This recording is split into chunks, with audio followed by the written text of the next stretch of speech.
Welcome back, everyone, to Getting In, a College Coach Conversation. So for the break, I said we were going to talk about gap and PG years, and by God, we're going to talk about gap and PG years. And joining me for that conversation is my colleague, Zaragoza Guerra, who also happens to be a former MIT, Caltech, and Boston Conservatory admissions officer. Hi, Zaragoza. Hi, Beth. Good seeing you again. Nice to see you as well. All right, gap years, PG years. It does feel like every year, right around maybe late fall, early winter, there are students out there who just aren't interested in engaging in the college application process, maybe are struggling to engage in it because they're really focused on their schoolwork, or they're maybe exhausted and they just don't want to think about going and doing more school next year. And the concept of gap years and PG years come up. And that's not the only reason. Those aren't the only reasons. There are other reasons that students consider these options. But we always think it's a good idea to talk about these and help people understand what they can and can't do for you, basically. So why don't we start with some basic definitions? What's a gap year? Yeah, gap year sounds like the term gap, right? So there is a gap between your high school experience and your college experience. So students can take a year off, perhaps 2 years off, gaining experience. And that experience could be anything academic oriented. It could be something that is talent oriented, whether it's in music. It could just be a break from academics. You're right. Students can be exhausted. We've gone through a rough 4 years. Yes. Yeah. And why not take a year off to just gain composure, to gain insight into your life, and before taking that big leap into college. Okay, so that's an opportunity just for growth. Sometimes it could also be used for basic maturity. Sometimes some students might start high school a little bit early, and they just want a time to catch up with their cohort. Right. So they might take a gap year to do that. And as I said, it could be in anything from academics to talent oriented to travel, to just gelling or taking on a work experience. Yeah, working, right? Something like that. All right, so that's a gap year. What about a PG year? What's that? Yeah, a PG year is very similar to a gap year. It stands for postgraduate year. And the main difference between a PG year and a gap year is that there's not really a break in terms of academics. A student is spending time at a prep school, at an independent school. Oftentimes these are going to be up in the Northeast. And they're going to be spending time taking classes. It could be that a student is doing a PG year because they might have had an illness that put them back academically, or they might have had a sports injury, or they might have had bad grades and they want to improve upon their academic record. A PG year gives them the opportunity to take classes that are not exactly college classes, but can be as challenging as a college class, because these are some of the best private schools in the country. And oftentimes they go beyond the AP curriculum. And so this is an opportunity for a student to get some intensive academic classes under their belt in preparation for college. Some students might also use it, and I think the vast majority of students use a PG year to hone their athletic ability and hopefully get noticed and get recruited by a college or university after such an experience. Yeah, absolutely. That's probably the place we see it most frequently, right? So kids looking to get bigger, stronger, better. Maybe a coach said to them, hey, we'd love to have you on the team, but we'd like you to go one more year before you come here. Or they didn't get recruited. They thought they might. And so now they're going to go play for a team that maybe has a few more eyes on it, where they can show off their skills and abilities. So a couple of key differences, obviously, between these two is that one is a pretty formal, structured thing, and the other kind of can be a lot of different things. So the gap year can be kind of anything, and the PG year is going to be pretty structured. And I guess I think you've kind of touched on the students who might make sense for each of these. So I guess my next question for you really is the timeline of how this impacts when you apply for college. So, you know, what are your thoughts in terms of a gap year? Do you apply before you do your gap year? Do you apply after or during your gap year? What do you generally see and or advise? Yeah, that's $1 million question, right? Yes. When do I do this? And I think it oftentimes is going to depend on how ready the student is.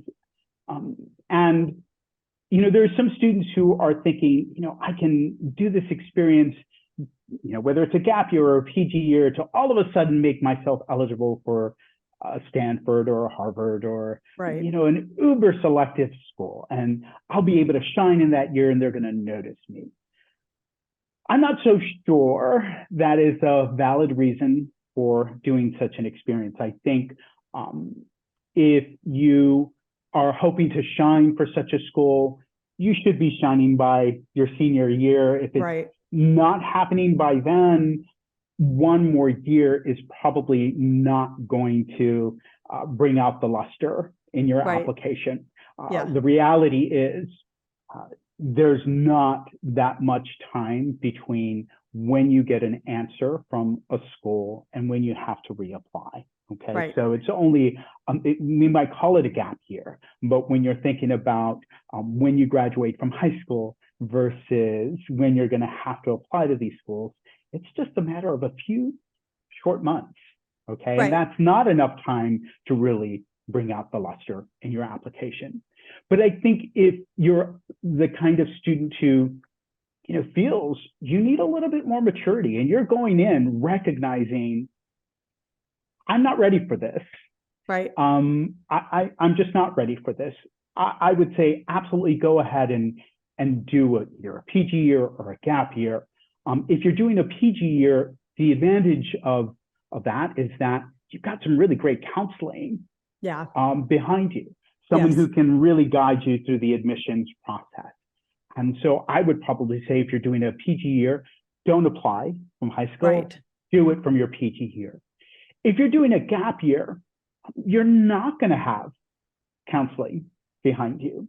My advice would be apply before you take your gap year and see where you get in. You can always ask a school or let them know, look, I'm hoping to take a gap year. Will you let me enroll a year from now?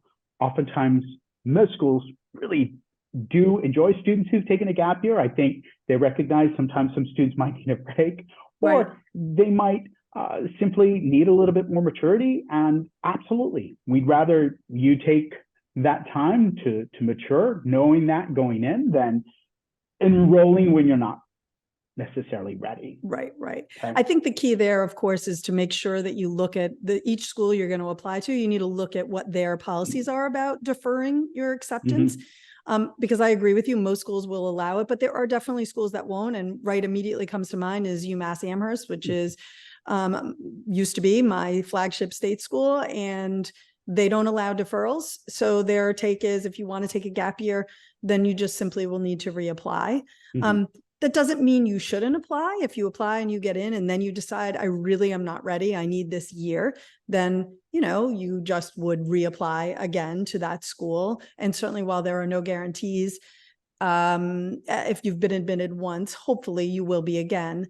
And then the schools that are incredibly difficult to achieve an acceptance from are typically going to be those that are willing to grant a deferral. I mean, I'm sure, I don't know about your experiences at your three schools, but I know that at Penn, we regularly granted deferrals. We didn't get a ton of requests for them. I suppose if half the freshman class said, I want to defer, that might be problematic, but we, you know, year over year, the number of deferrals that were requested seemed to match up and be perfectly fine and work well for us.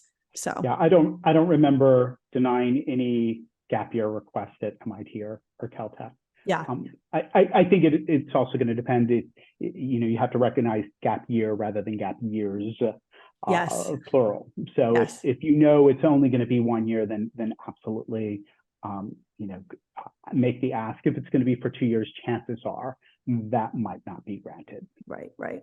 I can share one example of a student where, because I do really agree with you. If you're not competitive at the level that you want to be getting into, my experience is that, a gap year is not going to suddenly make you competitive.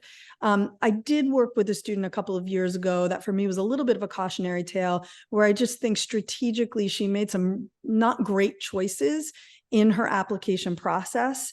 And so in looking at what she'd accomplished, what she was currently doing with her time, and what she was hoping to, where she was hoping to go, I was able to see opportunity there, to take a different strategic approach, to take a different approach to her gap year than the one that she was going to. And she kind of extended something she was doing that was really interesting, to do it over the course of the year. And then, but it was something she was already doing. So it wasn't something new she was trying to create. Right. And that did work out for her. But I think I shared as a tale of an example where, like, occasionally, but it's the exception that proves the rule, which is, in general, this is not going to be your path to a highly selective or a much more selective school than you're currently competitive at. So, Absolutely. Absolutely. colleges are looking for that upward trajectory, right? So if in the PG year, I think this is also good to note for the PG year, what you mentioned is maybe your grades weren't as good as you wanted them to be, right? But if they weren't great in senior year, the PG year impact is going to be pretty limited. But if it was freshman year that you stumbled, and and you didn't really right the ship until the middle of sophomore year, but now you've been going like gangbusters, maybe that PG year can prove that you can sustain that level at a much more challenging level. Yeah. And I think also, if you're a student who, is looking for a particular course of study and you came to that a little late, so for example, if you're interested all of a sudden in the middle of high school, you become interested in something like engineering, right? But you weren't on the track to become an engineer. You weren't on the track to take BC calculus. You weren't on the track to take physics and so forth. And those are going to be some requisite courses for admission to an engineering program. And that's going to be the expectation. So I think if you can use that PG year to beef up your curriculum, to make yourself a little bit more eligible for such a program, it's not necessarily going to, as I said, grant you admission to the most uber selective schools, but it is going to, hopefully help within a selective academic program that's going to be expecting certain coursework. Right, exactly. And, maybe it's BC Calc, or maybe it's you're not on track to even hit Calc, or maybe you're not even on track to hit pre-Calc, right? Because there are engineering programs where maybe they don't expect quite that level of math achievement, but maybe your math achievement is pretty limited and you've taken some classes, but you haven't exactly achieved, right? But to your point, now suddenly you find this love of it, and that PG year allows you to add those courses in. I think that's a really good example of where that can impact, your ability to do what you've suddenly decided you want to do, or newly decided that you want to do. Yeah, exactly. Any other, as we kind of wrap this up, any other thoughts on the gap year or the PG year pathway, and any examples maybe of students that you've seen make good use of that time? Yeah, I did have, much like you were talking about that student of yours who you encouraged them to remain on that path that you figured would get them into a school. I did have one student who did not get into a really competitive school. And anytime I have a student who is opting for a gap year, thinking that might positively impact their outcomes down the road, I'm generally encouraging them and letting them know perhaps 2 gap years could be the path that, allowed one of my students who was not admitted to a particular school get admitted 2 years down the road after Right. having had a full-time job, after having had a research experience, after having improved his scores and so forth. He needed 2 years time Right. to do all of that, not just, 1 or 2 or, several months time to do that.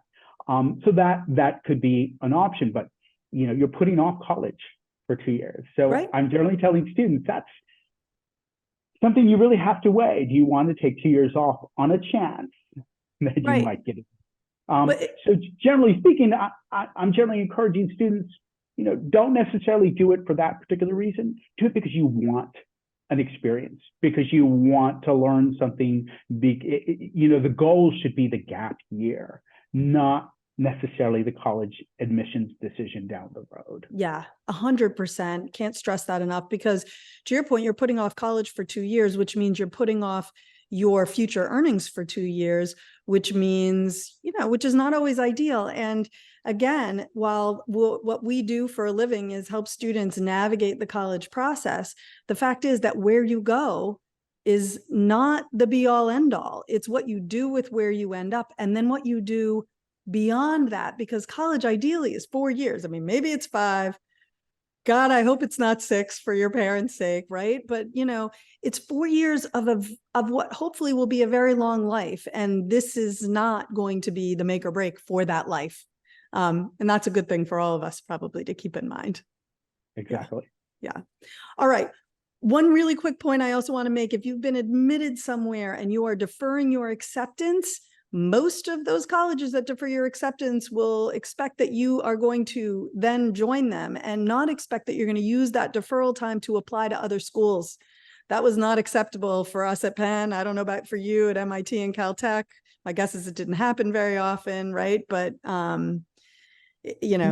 I agree. Make your decision and move on with your life, and just know that if you do have a desire to attend a school, there's always graduate school. Right. Exactly.